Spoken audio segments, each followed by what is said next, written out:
കാസർഗോഡ് വാർത്തകൾ. കാസർഗോഡ് വാർത്ത. മൊഗ്രാലിലെ മുഹമ്മദിന്റെ വീട്ടിൽ കള്ളം കയറി. മോരാലത്തെ മുഹമ്മദിന്റെ പൊരയില് കള്ളം കയറി. മതിൽ ചാടിയാണ് കള്ളം വീട്ടുവളപ്പിൽ കടന്നത്. വര തുള്ളിയിട്ടാണ് കള്ളന് പെരന്റെ പഴുപ്പിലേക്ക് കയറിയത്. കള്ളൻ വാതിൽ തുറക്കുന്ന ശബ്ദം കേട്ട് നടന്ന മുഹമ്മദിന്റെ ഭാര്യ ആസിയ ഉറക്കെ നിലവിളിച്ചു. കള്ളം പാല് തുറക്കുന്ന കൂറ്റ് കേട്ടിട്ടടിച്ച മുഹമ്മദിന്റെ ഓള് ആസിബി വെച്ചും കൂക്കി. നിലവിളി കേട്ട് മുൻവശത്തു കൂടി കയറിയ കള്ളൻ അടുക്കളവാതിലൂടെ ഇറങ്ങിയോടി. കൂക്കുന്ന കേട്ടിട്ടാകുമ്പോ കൊട്ടിൽപ്പറത്തിലെ കയറിയ കള്ളന് കുച്ചിൽപ്പുറത്തിലെ കീഞ്ഞിട്ട് പാഞ്ഞു.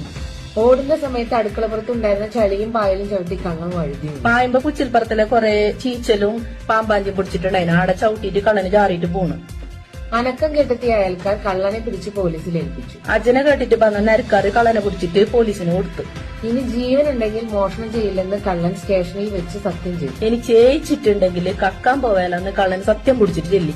ചെറുക്കളയിലെ അബ്ദുൽ ഖാദറിന്റെ മകൻ യൂസഫ് അന്തരിച്ചു. ചെറുക്കളത്തെ കായിച്ചാന്റെ ഇസുബ് പോയിപ്പോയി. 80 വയസ്സായിരുന്നു. 80 വയസ്സാനി. സുഖമില്ലാതെ കിടപ്പിലായിരുന്നു. കയ്യാത്ത കടത്തത്തിലായിട്ടുണ്ടായിരുന്നു.